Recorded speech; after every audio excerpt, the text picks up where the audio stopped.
Coming up on Around San Diego, a news conference meant to announce relief for flood victims ended with neighbors calling out San Diego County Board of Supervisors Chairwoman Nora Vargas. Why they're saying the help is too late. And there are new developments in 40-year-old cold case. Our Steve Price has the details and new pictures that may help identify the victim. Plus, right now, the San Diego Humane Society and 5 other shelters have partnered to encourage you to foster a dog. How you can get involved at no cost.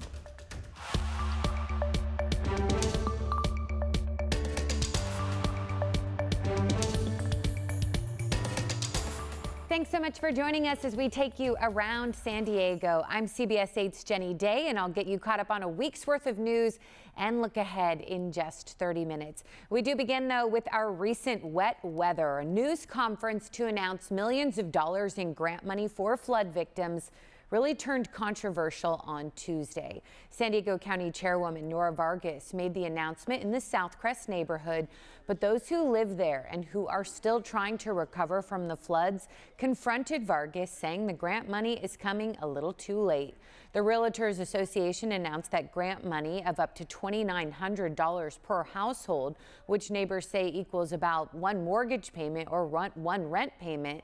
And some say they have already been evicted by their landlords and now can't find anywhere to live that's affordable. It's insulting. This is yet another publicity stunt.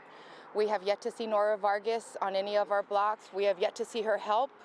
It's been 2.5 months, and all of a sudden she shows up to announce that realtors want to donate funding. It's an insult. Yeah, so Chairwoman Nora Vargas told us this was definitely not a publicity stunt and says she's been in the Southcrest neighborhood plenty of times since those January floods. And we do have new pictures from a nearly 40-year-old murder case where detectives are still trying to identify the victim. The cold case was recently reopened and investigators need your help. CBS 8's Steve Price has more on the tattoos that could crack this case. The body discovered by a person off-roading near Borrego Salton Sea Way. This victim was found in October of 1985 off the side of the road out in Borrego Springs. Detectives believe it had been there for several weeks. There just wasn't a lot of identification left. There had been some animal activity, and we weren't able to obtain fingerprints. Detective Sean Snow says the victim had severe trauma, the cause of death, homicide, but other than that, they don't have a lot to go on. We just don't have anything. There was no wallet, no jewelry that we found, no identifications. Detective Snow says the victim appeared to be a white or Hispanic male about 5'8". No missing person report was filed, but they do have this. But there was a very distinctive tattoo on the forearm, which is this wolf howling at a red moon. Through modern computer technology, cold case detectives enhanced that tattoo and this one. A little challenging given the script or the style of the writing. It's either life or wife. It's hard to tell. They're hoping someone recognizes the tattoos and others they've enhanced to finally put a name to the body. The images are pretty good and they're a little bit unusual. Detective Snow isn't sure if the person worked in the area or just came out there to be alone. It was a lot easier to get away in the mid-'80s than it is today. There was no digital footprint, no social media, no cell phones. Back then, we just had numbers in a phone book. And so it was a little bit easier if somebody was already on the fringes of society to sort of disappear. If the tattoos don't generate any new leads, detectives say DNA testing will probably be their next step. We don't give up. The families deserve more, and the victims deserve everything we can give them. Steve Price, CBS 8. Yeah, I hope we can help. Steve, thank you. Well, a local chef is being accused of sexual battery just days after opening his new restaurant in downtown San Diego. Chief Jeff Cole held his grand opening for brunch after dark on Sunday. He was arrested by San Diego police a short time later. After he bailed out, Cole told us that he didn't know what he was arrested for. They told me something from my last restaurant. They said it's a case from my last restaurant, and you know, so I was like, I still don't know who the victims are. I don't know what the situation is. Yeah, according to jail records, Cole faces 2 felony charges for sexual battery and 2 misdemeanors, including indecent exposure. He does deny all of those allegations. And former San Diego County Supervisor Nathan Fletcher is now suing an ex-MTS employee for defamation over sexual abuse allegations. Former public relations specialist Gracia Figueroa sued Fletcher and MTS last year, claiming she was fired because of Fletcher's alleged harassment. Figueroa accused Fletcher of sexual assault, harassment, and battery. Fletcher resigned from the Board of Supervisors after Figueroa sued him. In the new defamation lawsuit, Fletcher says their relationship was consensual. The lawsuit claims Figueroa tried to force Fletcher to pay her millions of dollars and that Figueroa set out to destroy Fletcher's reputation and career when he refused to pay. An MTS commissioned investigation said the agency did not fire her in retaliation. Another hearing is taking place in this harassment suit. Well, a Coast Guard mother acquitted of murdering her 5-month-old daughter is still in military prison at Miramar. Kate Richard was convicted of manslaughter, but an appeals court overturned that conviction nearly a month ago. As CBS 8's David Godfredson reports, the woman's defense attorney is pushing for her immediate release. I understand about postpartum depression. The interrogation of Coast Guard Petty Officer Kate Richard took place 2 months after her 5-month-old baby girl Scarlett died in her crib inside a home she shared with her husband in Kodiak, Alaska. You're not gonna end up in prison or anything. You need help. You need help. You're not going anywhere. You're not going to jail today. Nothing like that is gonna happen. During an hour-and-a-half interrogation, Coast Guard investigators repeatedly tell the 23-year-old mother they're there to help her. Listen to me. Listen to me. This is not something we think that you did on purpose. In fact, the Coast Guard Investigative Service was pursuing murder charges against the young mother. Richard explains to the agents the baby was fussy, she swaddled her tightly, and put her down in the crib with a pacifier in her mouth. I didn't think much of it when I put her down, and then when I found her and I was like, did I swaddle her wrong? Did I do it too tight? But investigators want her to admit she smothered the baby by pushing her face into the mattress. Did you put your hand on the back of her head and neck and push her face into the mattress? The mother had waived her right to an attorney during the questioning. Katie was trying to help them figure out, okay, what happened here? She was being as helpful as she could to the investigators because she wanted to know why her baby is dead. Her defense attorney, Billy Little, says an autopsy found the baby died of asphyxiation, a cause of death that can include SIDS. A military jury found her not guilty of first-degree murder charges. They went in looking for evidence of murder, thinking that she murdered her child, and the jury 100% rejected that because she didn't murder her child. But the 8-person jury did find her guilty of manslaughter, based in part on that interrogation video. After 2 years in federal prison on March 5th, an appeals court overturned the manslaughter verdict, ruling the charging papers did not specify negligence on the part of the mother. Richard still remains in custody at the Miramar Brig. She's in solitary confinement as a person whose only conviction has been overturned, rightfully so. The U.S. Coast Guard declined to comment on this ongoing case. They have 60 days to either file their own appeal or refile manslaughter charges against the mother. At MCAS Miramar, David Godfredson, CBS 8. Tough one. Thank you, David. National City is not moving forward with the homeless encampment ban, at least for now. The City Council determined they do not have enough information, so they voted to direct staff to gather more research. They also have no shelter availability. The proposal mirrors an ordinance passed in San Diego last year. It bans encampments within 2 blocks of schools, waterways, or natural areas and transit hubs if shelter beds are available. National City saw a 27% increase in homelessness in 2023. If there's nowhere for nobody to go, what else can you do? There are no shelter beds that become empty unless there is housing that is built. Yeah, the council decided that more research was needed before they move forward with the proposal. They'll revisit the issue in July.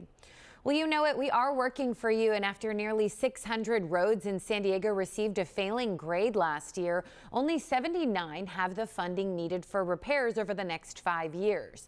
According to a 2024 street assessment, city roads were given an overall grade of 63 out of 100. In a statement, a city spokesperson said the city needs $1.9 billion just to get the city's overall street grade to an average of 70. Now we are getting answers for you about falling streetlights in University City. Look at this. A man says a streetlight fell on his car just last week. That could have hit someone. I mean, you would not even think about a pole coming down on you.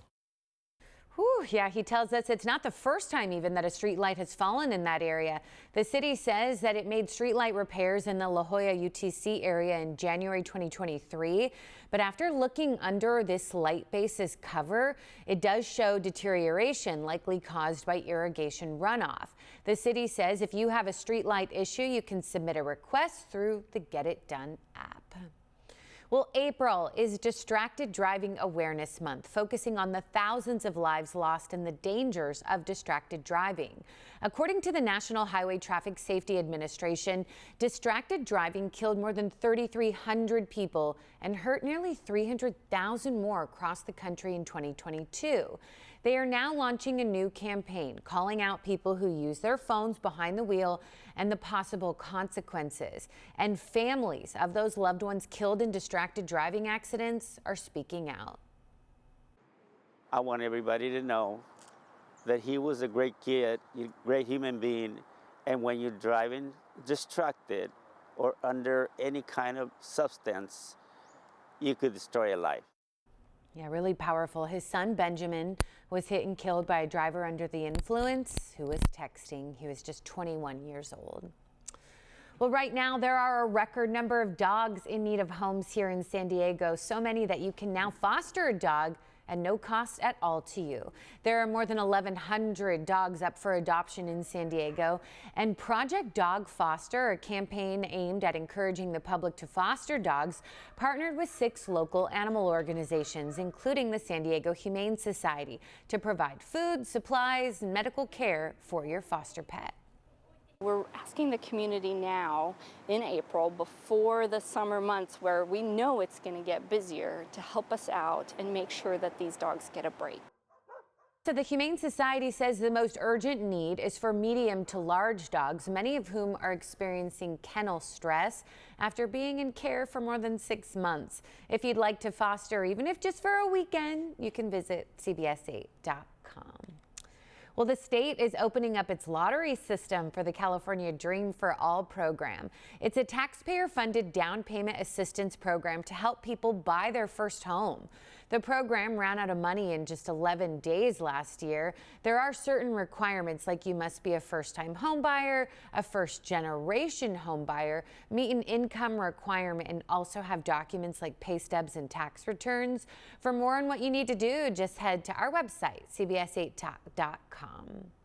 Still ahead, a San Diego County teacher was surprised with a huge honor this week. We'll give you a closer look at that moment. A home in Serra Mesa is turning heads because it looks like a castle. Neighbors we talked to say it's been under construction for years. The castle is actually 2 homes combined into one. Neighbors say the owner lived next to his mother but wanted to be closer to her. So far it has flags, owls, and dragons on the exterior. People say they are looking forward to seeing the final look. Personally, I think it's a super cool building. I know some people aren't a big fan of the whole taking up all the space and castle thing, but I think it's really cool, to be honest. Yeah, we talked to the owner of the house, but he wasn't available for an interview, so still no word on what the home looks like on the inside. And right now, ambulance provider American Medical Response, or AMR, is working to bring more women into the workforce. They are offering free emergency medical technician training at Miramar College. Nearly 70% of EMTs are men.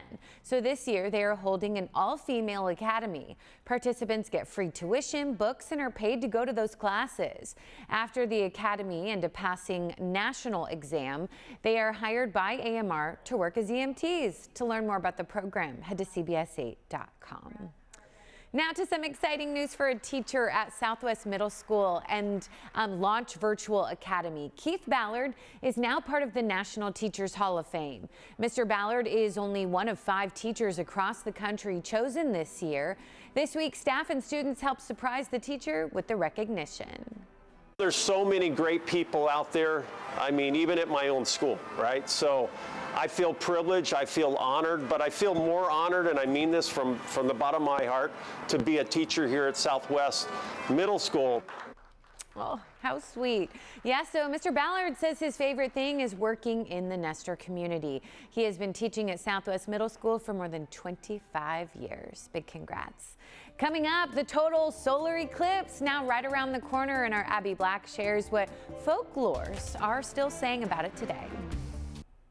The total solar eclipse is this Monday, and before there was this scientific reasoning behind the astronomical event, there were cultural myths and superstitions for why the sun disappeared. CBS 8's Abby Black shares some ancient stories and how much of the folklore is still shared today. There's the scientific principles behind the total solar eclipse. So when you look up, remember not to look directly at the sun with the naked eye. Your imagination starts to wander, and the sun and the moon become these mythical creatures. That's folklore.